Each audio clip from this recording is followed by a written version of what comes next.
Workplace habits.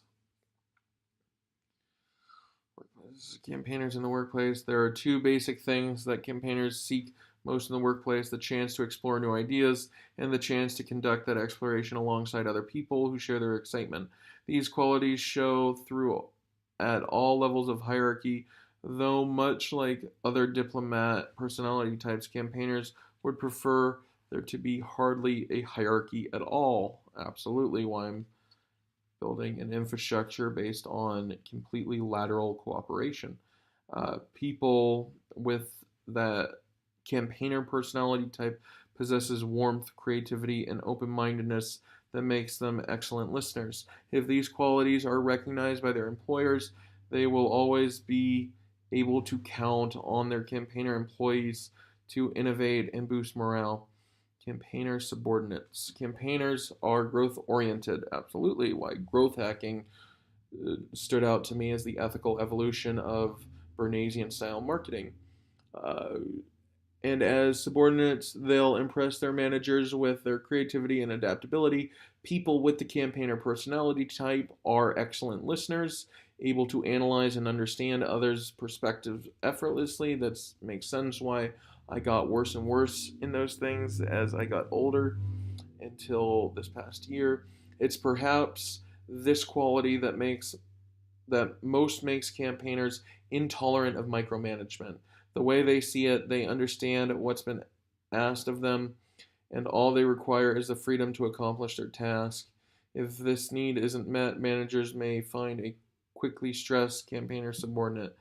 To a certain extent, though, some direct management is often necessary, as campaigners are notorious for letting their attention slip from one project to the next before they've dotted their I's and crossed their T's. Campaigners love exploring new ideas and learning new things, and once something becomes familiar, its allure starts to fade.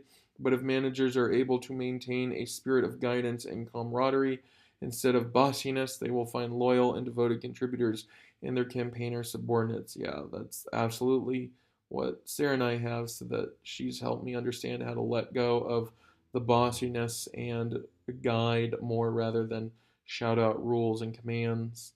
And she loves dotting I's and crossing T's in ways that we complement each other so well. Campaigner colleagues. Campaigners are people. Campaigners are people. And as far as the workplace is concerned, this quality shows through best among colleagues.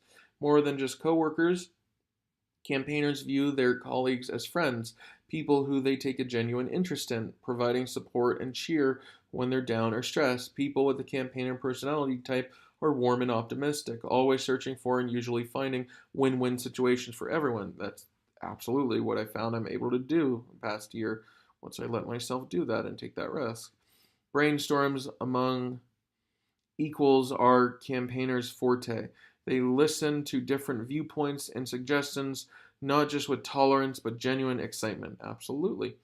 Their ability to relax and have fun will always make them popular around the water cooler, but what sets campaigners apart is that they can transition that popularity into natural leadership, instinctively picking up on colleagues' motivations and pulling their teams together, pushing them forward towards whatever truth they've been tasked to find. Campaigner managers. Campaigners are not great fans of heavy hierarchy and bureaucracy. Go figure.